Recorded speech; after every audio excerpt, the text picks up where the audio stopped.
Doctor ortho Ayurvedic oil and capsule. अब दर्द भी घुटने टेकेगा। बंगाल में दूसरे चरण के लिए सीएम योगी ने की धुआंधार चुनावी जनसभा। बंगाल के जोरा सांको विधानसभा क्षेत्र में रैली कर सीएम योगी ने विपक्ष पर जमकर साधा निशाना। कहा, कांग्रेस, कम्युनिस्टों और टीएमसी ने मिलकर बंगाल को लूटा। टीएमसी के लोग बंगाली अस्मिता के साथ कर रहे खिलवाड़। अखिलेश यादव के 300 यूनिट बिजली देने के वादे पर मंत्री ओपी राजभर ने साधा निशाना। राजभर ने कहा, जनता को गुमराह कर उनका वोट लेना चाहती हैं अखिलेश राज में सिर्फ 4 जिलों रामपुर, इटावा, मैनपुरी, सैफई में ही 24 घंटे आती थी बिजली। लखनऊ में 69,000 शिक्षक भर्ती के अभ्यर्थियों का प्रदर्शन। विधानसभा का घेराव करने बापू भवन चौराहे पर सैकड़ों की संख्या में अभ्यर्थी पहुंचे। अभ्यर्थियों और पुलिस में जबरदस्त झड़प हुई, हिरासत में लिए गए। कोर्ट में लचर पैरवी की वजह से नियुक्ति नहीं मिलने से नाराज हैं शिक्षक भर्ती के अभ्यर्थी। पूर्वांचल एक्सप्रेसवे पर वायुसेना ने दिखाया दम। सुल्तानपुर में पूर्वांचल एक्सप्रेसवे बना रनवे, सुखोई और मिराज एक्सप्रेसवे पर उतरा।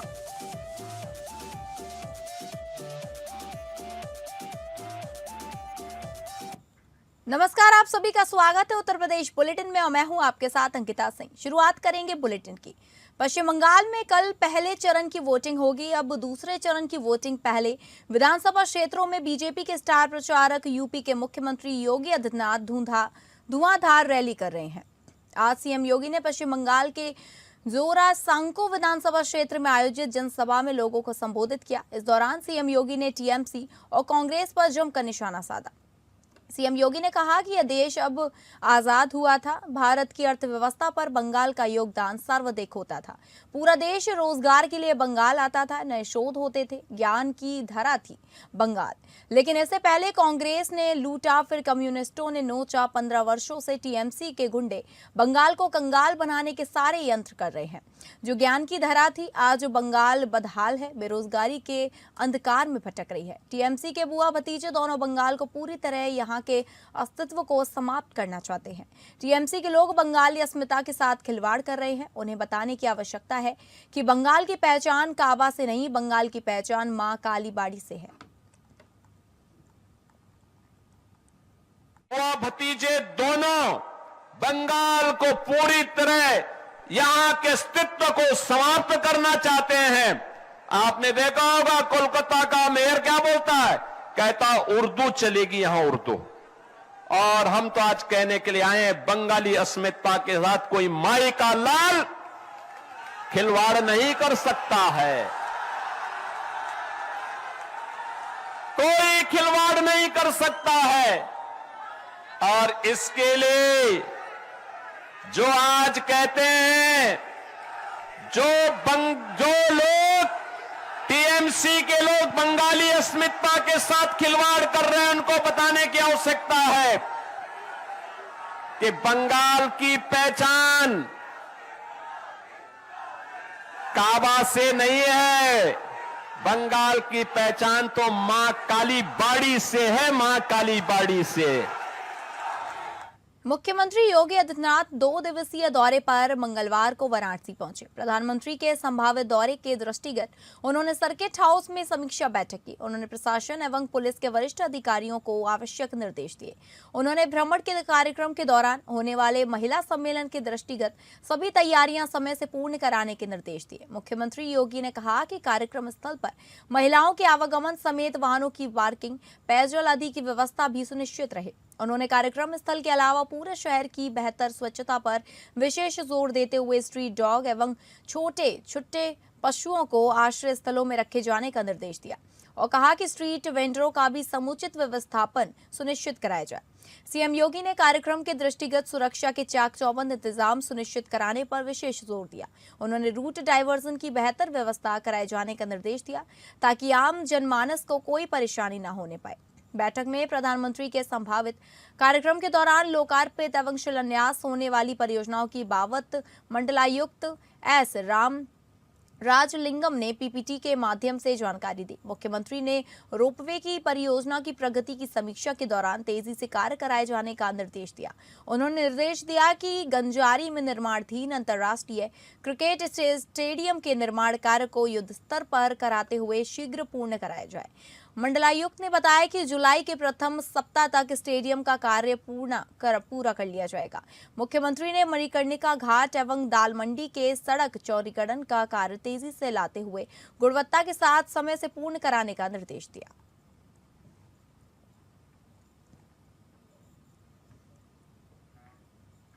अखिलेश यादव के 300 यूनिट बिजली देने के वादे पर मंत्री ओपी राजभर ने निशाना साधा है। ओपी राजभर ने कहा कि अखिलेश प्रदेश की जनता को धोखा दे रहे हैं और गुमराह कर उनका वोट लेना चाहते हैं। अखिलेश राज में सिर्फ रामपुर, इटावा, मैनपुरी, सैफई में 24 घंटे बिजली आती थी। अखिलेश राज में 4 जिलों को छोड़कर गांव में 5 घंटे और शहर में 10 घंटे बिजली आती थी। ओपी राजभर ने कहा कि अखिलेश किस मुंह से 300 यूनिट बिजली देने की बात कर रहे हैं, जबकि अखिलेश सरकार में ट्रांसफर खराब होने पर गाँव के लोग चंदा इकट्ठा कर ट्रांसफर बदलवाने पर मजबूर थे। प्रदेश की जनता को धोखा देने का, गुमराह करने का और गुमराह करके उनका वोट लेने का। जब समाजवादी पार्टी की सरकार थी, 5 साल खुद अखिलेश जी सरकार में थे, तब 4 जिले सैफई, मैनपुरी, इटावा और रामपुर 24 घंटे बिजली आती थी और प्रदेश में ग्रामीण इलाकों में 5 से 6 घंटे बिजली आती थी और शहर में 8 से 10 घंटे बिजली जाती थी। तो किस मुंह से वो 300 यूनिट बिजली देने की बात कर रहे हैं? पहले वो अपने कार्यकाल के पढ़ लें कि हमने अपने कार्यकाल में क्या बिजली के संबंध में क्या किया था। इसको नहीं पढ़ पा रहे हैं।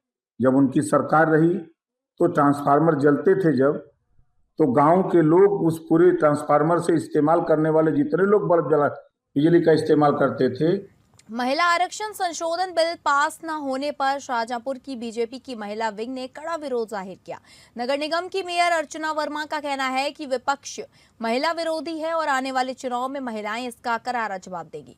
इसके अलावा सड़कों पर उतरकर विरोध करने की भी तैयारी की जा रही है। जिला पंचायत कार्यालय में बीजेपी की महिला विंग ने एक खास कार्यक्रम किया, जिस पर बीजेपी से जुड़ी तमाम पदाधिकारी महिलाएं शामिल हुई।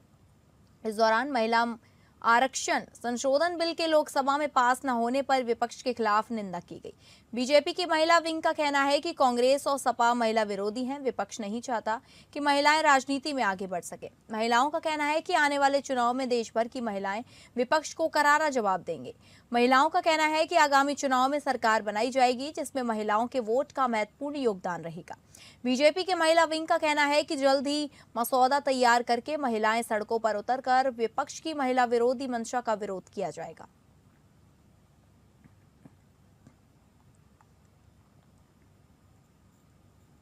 हमारी सरकार भारतीय जनता पार्टी के प्रधानमंत्री नरेंद्र मोदी जी ने जिस तरीके से हम लोग एक विशेष सत्र बुला के महिला आरक्षण बिल, नारी शक्ति बंधन अधिनियम लागू कराने का हम लोगों का सदन में लाए कि ये लागू हो जाए। 2029 में हमारी महिलाओं को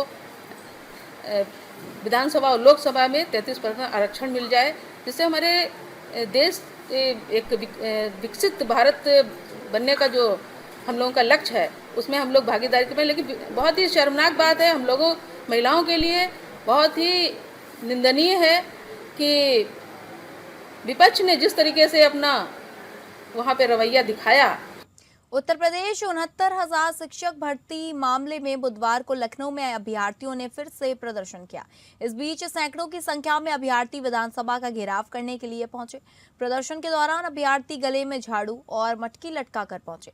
प्रदर्शन कर रहे अभ्यर्थियों का आरोप सरकार दलित और पिछड़ों को आगे नहीं बढ़ाना चाहती। सुप्रीम कोर्ट में लंबित केस में उत्तर प्रदेश की योगी आदित्यनाथ सरकार की तरफ से वकील नहीं खड़ा हो रहा है, जिसकी वजह से मामले की पैरवी नहीं हो रही है। यूपी पुलिस द्वारा विधानसभा का घेराव करने पहुंचे अभ्यर्थियों को हिरासत में ले लिया गया, जिसके बाद उन्हें इको गार्डन भेज दिया गया। अभ्यर्थी बीते 3 सालों से 69,000 शिक्षक भर्ती मामले में आरक्षण महाघोटाले का आरोप लगा रहे हैं। इलाहाबाद हाईकोर्ट ने अपने फैसले में जून 2020 और जनवरी 2022 की चयन सूचियों को रद्द कर दिया था। साथ ही यूपी सरकार को निर्देश दिया था कि वह 2019 में हुई सहायक शिक्षक भर्ती परीक्षा के आधार पर 69,000 शिक्षकों के लिए नई चयन सूची 3 महीने के भीतर जारी करे। इसको लेकर स्थिति अधर में लटकी हुई है, जिससे नाराज अभ्यर्थी लगातार प्रदर्शन कर रहे हैं। अभ्यर्थियों का आरोप है कि इस मामले में सरकार कुछ नहीं कर पा रही। फिलहाल यह मामला कोर्ट में विचाराधीन है। इस मामले को लेकर साल 2024 में सुप्रीम कोर्ट में पहली सुनवाई हुई थी। अभ्यर्थियों का कहना है कि सरकार की तरफ से किसी भी तरह की पहल न करने की वजह से यह मामला लटका हुआ है। वहीं इस प्रदर्शन कर रहे अभ्यर्थियों का आरोप है कि विभिन्न जिलों में प्रदर्शनकारी अभ्यर्थियों को हाउस अरेस्ट किया जा रहा है। पिछले 6 साल से आरक्षित वर्ग के अभ्यर्थी इसके लिए संघर्ष कर रहे हैं। बता दें कि शिक्षक भर्ती में 19,000 सीटों पर आरक्षण का मामला है।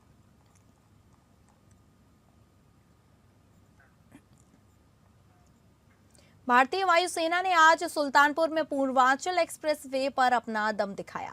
वायुसेना ने सुल्तानपुर के अकलीकिरी करवत गांव के पास स्थित 3.2 किलोमीटर लंबी एयर स्ट्रिप का बड़ा युद्ध अभ्यास किया। इस एयर शो में सुखोई 30 MKI, जैगुआर, मिराज 2000 और तेजस जैसे फाइटर जेट्स के साथ C-295 और AN-32 जैसे परिवहन विमानों ने हिस्सा लिया।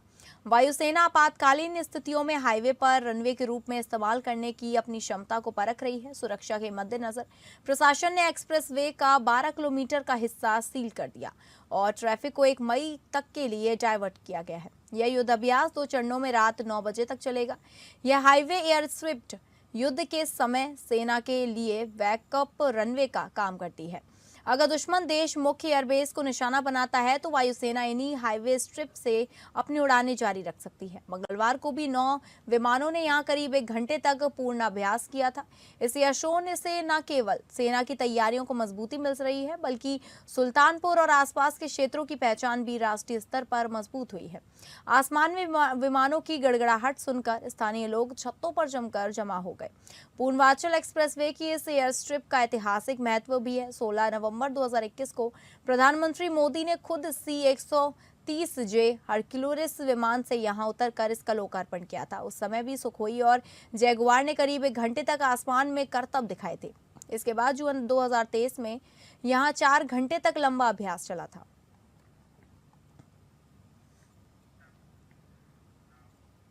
पीलीभीत की नगर पालिका पूरनपुर के सभागार में नगर पालिका अध्यक्ष शैलेंद्र गुप्ता की अध्यक्षता में बोर्ड बैठक का आयोजन किया गया, जिस बैठक में मुख्य अतिथि के रूप में बीजेपी विधायक बाबूराम पासवान ने सभी नवनियुक्त सभासदगणों को बधाई दी और जिस बैठक में आय व्यय के विषय पर चर्चा हुई और नगर में साफ सफाई के लिए कर्मचारियों के लिए कड़े निर्देश दिए तथा ग्राम पिपरिया दुलाई निवासी विचित्र सिंह ने अपने ग्राम से बरसाना धाम की 19 दिनों में 375 किलोमीटर की पैदल यात्रा करने पर सम्मानित किया तथा नगर पूरन के तमनव्य अग्रवाल द्वारा CBSE बोर्ड की हाई स्कूल की परीक्षा में तहसील में प्रथम स्थान प्राप्त करने पर सम्मानित किया गया और उनके उज्जवल भविष्य की शुभकामनाएं दी गई। इस अवसर पर नगर पालिका के सभी सभासदगण और सम्मानित लोग उपस्थित रहे।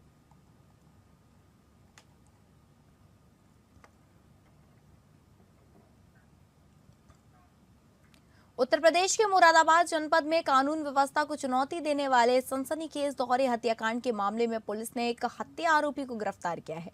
दरअसल थाना सिविल लाइसेंस इलाके के चक्कर की मिलक मोहल्ले में बीते एक दिन पहले एक दंपति पर चाकू से ताबड़तोड़ हमला कर उनकी निर्मम हत्या कर दी गई थी। इस डबल मर्डर केस की घटना से पूरे इलाके में दहशत फैल गई थी। घटना के तुरंत बाद सक्रिय हुई पुलिस ने परिजनों की तहरीर पर 5 नामजद और एक अज्ञात हमलावर के खिलाफ मुकदमा दर्ज कराया, जांच तेज कर दी थी। पुलिस अधीक्षक नगर कुमार रणविजय सिंह के नेतृत्व में गठित टीमों ने कार्रवाई करते हुए मुख्य आरोपी फहीम को पहले ही सलाखों के पीछे भेज दिया था, लेकिन अन्य आरोपी फरार चल रहे थे। इसी कड़ी में पुलिस को सूचना मिली कि एक अन्य नामजद आरोपी अनस अगवानपुर चौकी इलाके के पास देखा गया। सूचना मिलते ही हाई अलर्ट पर आई थाना से रिलायंस पुलिस के द्वारा चेकिंग शुरू कर दी गई। घेराबंदी के दौरान जब निर्माणाधीन रिंग रोड के पुल के पास उसे रोकने की कोशिश की गई तो आरोपी खुद को घिरा देख पुलिस टीम पर जानलेवा हमला करते हुए ताबड़तोड़ फायरिंग कर दी थी।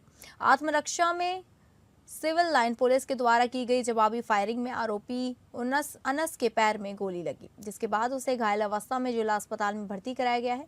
आरोपी के पास से एक अवैध तमंचा, कारतूस और कुछ नकदी बरामद की गई है। मुठभेड़ की घटना में घायल हुए अपराधी से पुलिस अधीक्षक नगर कुमार रणविजय सिंह के द्वारा जिला अस्पताल में पूछताछ की गई, जहां पर हत्या आरोपी ने दंपति की हत्या की घटना को लेकर कई अहम सुराग दिए हैं।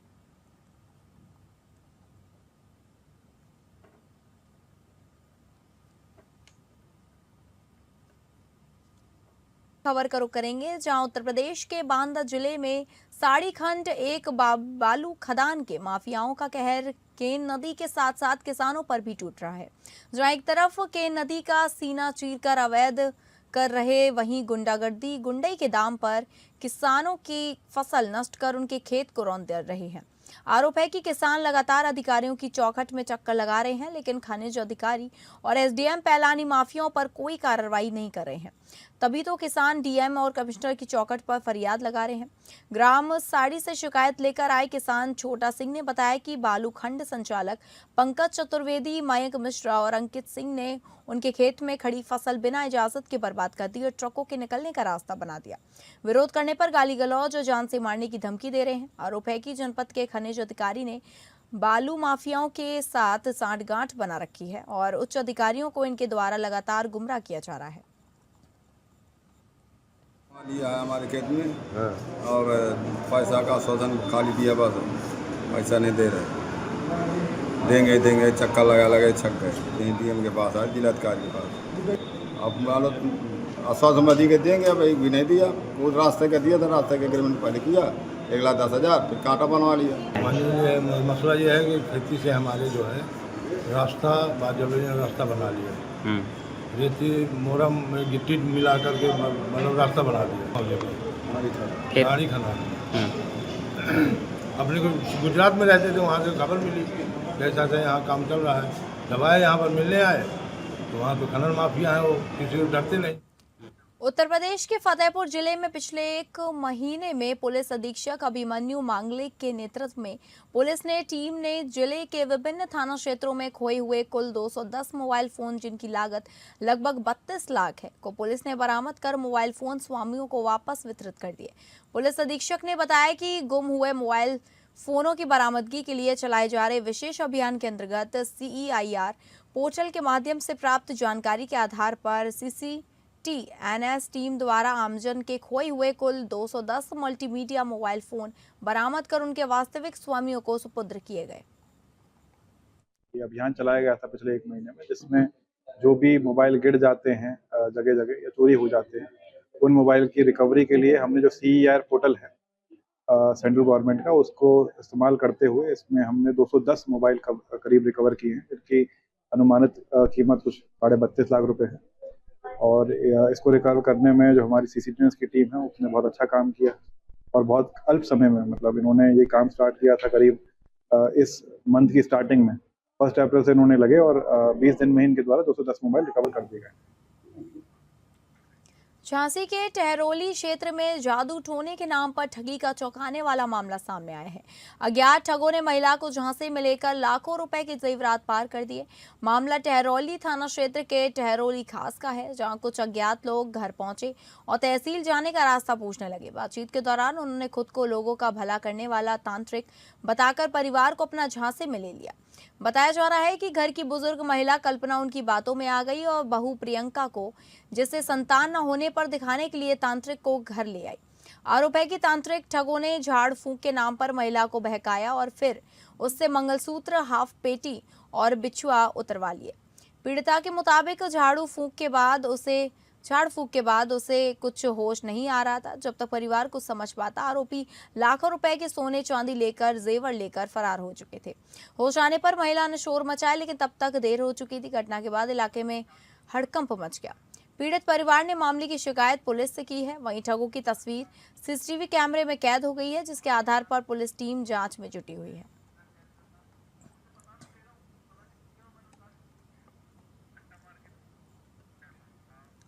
बदायूं के उघैती में कार ने ट्रैक्टर ट्रॉली सवारों को टक्कर मार दी। हादसे में मां और 4 महीने की बेटी की मौत हो गई, जबकि 11 लोग घायल हो गए। दरअसल बदायूं के थाना उजानी क्षेत्र के बसोमा गांव के रहने वाले कुछ लोग एक ट्रैक्टर ट्रॉली में सवार होकर थाना इस्लाम नगर क्षेत्र के समदन नगर गांव में रिश्तेदारी में जा रहे थे। तभी थाना उघैती क्षेत्र के बिजनौर हाईवे पर SD फार्म हाउस के पास तेज रफ्तार कार ने ट्रैक्टर ट्रॉली को जोरदार टक्कर मार दी, जिससे ट्रैक्टर ट्रॉली पलट गई। जिसमें दबकर बसोमा गांव की रहने वाली 22 वर्षीय सुमन पत्नी हरदीप व हरदीप की 4 महीने की बेटी बेबी की दर्दनाक मौत हो गई।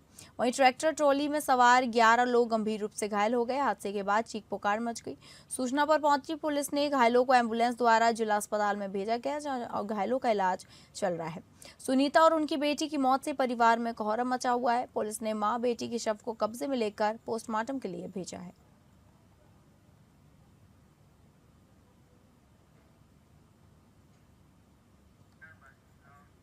बस्ती में लोग गैस सिलेंडर की किल्लत से जूझ रहे हैं। गैस सिलेंडर लेने के लिए रात से ही लाइन में महिलाएं, बुजुर्ग, बच्चे पूरी रात खुली आसमान में जाकर गैस सिलेंडर आने का कर रहे हैं इंतजार।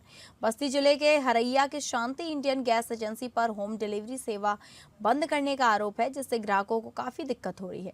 प्रति सिलेंडर 1500 से 2500 रुपए तक अवैध वसूली का लगा रहा है आरोप। ऑनलाइन बुकिंग कराने वाले ग्राहक हफ्तों से सिलेंडर के लिए दर दर भटक रहे हैं। एजेंसी पर बुकिंग के बावजूद उपभोक्ताओं को गैस नहीं, सिर्फ बहाने दिए जा रहे हैं। गंभीर आरोप है कि ऑनलाइन बुकिंग को जानबूझकर ब्लैक कर दिया गया है। कालाबाजारी के जरिए मनमाने दामों पर सिलेंडर खुलेआम बेचे जा रहे हैं।